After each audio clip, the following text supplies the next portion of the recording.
ว้าวแปลกอาจารย์ สบายคลั่งอมพอด នេះគឺជាកម្មវិធីលំហែនិងពង្រឹងសមត្ថភាពអ្នកដឹកនាំស្ត្រីដែលផ្ដោតលើការថែទាំសុខុមាលភាពកសាងភាពជាអ្នកដឹកនាំស្ត្រីនិងពង្រឹងទំនាក់ទំនងក្នុងការគ្រប់គ្រងចលនាសង្គមនិងសហគមន៍កម្មវិធីលំហែនេះចូលរួមដោយអ្នកដឹកនាំស្ត្រីសកម្មជននិងអ្នកចងក្រងសហគមន៍ដើម្បីទទួលបានការសម្រាកបានឆ្លុះបញ្ចាំងផ្ទាល់ខ្លួននិងភ្ជាប់ទំនាក់ទំនងគ្នាឡើងវិញ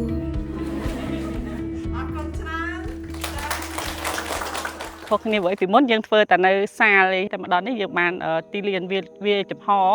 ទាំងការស្នាក់នៅទាំងបរិវេណនៃការចូលរួមក៏ដូចជាបន្ទប់ប្រជុំអីហើយកន្លែងម្ហូបអាហារអីគឺវាប្លែកវាខុសពីកន្លែងរាល់ដងដែលយើងធ្លាប់ចូលរួមកម្មវិធីនេះគឺខុសប្លែកតិចត្រង់ថាតែស្ត្រីលើកទី1សម្រាប់ខ្ញុំដែលខ្ញុំអត់ដែលឃើញមានតែស្ត្រីសុទ្ធដូចថ្ងៃនេះទេ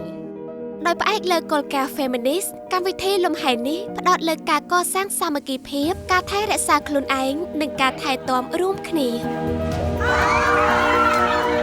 អ្នកសម្របសម្រួលបានដឹកនាំការសន្ទនាដោយក្តីមេត្តាបង្កើតបរិយាកាសដែលមានសុវត្ថិភាពនិងចេញពីចិត្តដើម្បីឲ្យអ្នកចូលរួមអាចចែករំលែកពីបទពិសោធន៍ភាពជាអ្នកដឹកនាំការលះបង់ផ្ទាល់ខ្លួននិងការផ្លាស់ប្ដូរជាវិជ្ជមានតែមានតែស្ត្រីសុទ្ធអញ្ចឹងធ្វើឲ្យយើងការនិយាយអីយើងអត់មានភាពភ័យខ្លាចទេយើងហ៊ានសួរ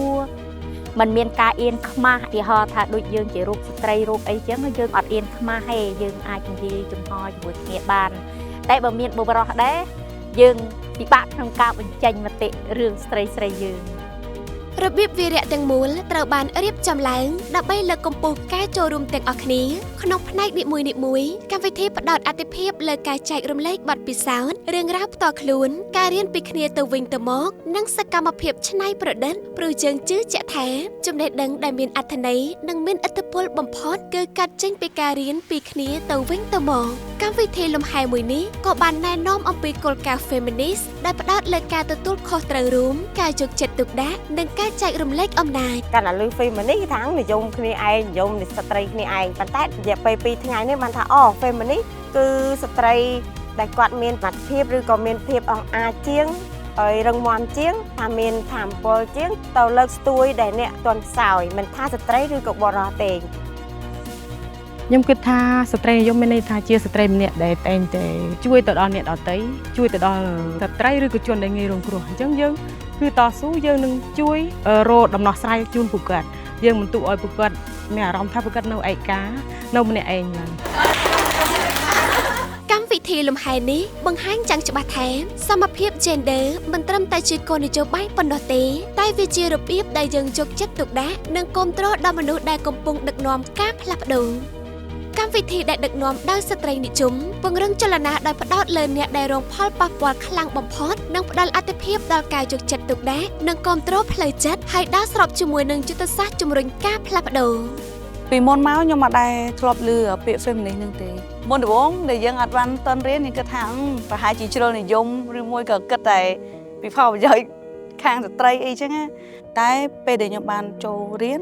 បានខ្ញុំស្គាល់ថា Feminist ហ្នឹងជាអីខ្ញុំនឹងយកមេរៀននេះទៅថារៀនដល់សហគមន៍ខ្ញុំស្រីដូចគ្នាអ្នកចូលរួមបានត្រឡប់ទៅវិញជាមួយនឹងធម៌ពលថ្មីនិងចំណេះដឹងជាក់ស្ដែងដែលផ្ដោតលើការដឹកនាំប្រកបដោយសុខុមាលភាពនិងសាមគ្គីភាពអ្វីដែលសំខាន់ទៅទៀតនោះពួកគាត់បានបង្កើតបណ្ដាញដែលអាចទុកចិត្តបាននិងមានភាពយូរអង្វែងបន្ទាប់ពីកម្មវិធីលំហែនេះបានបញ្ចប់ចេះដឹងច្រើនធម៌ពលខ្លាំងជាងមុនផ្ដល់សិទ្ធិស្ត្រីនិងអំណាចស្ត្រីអរគុណ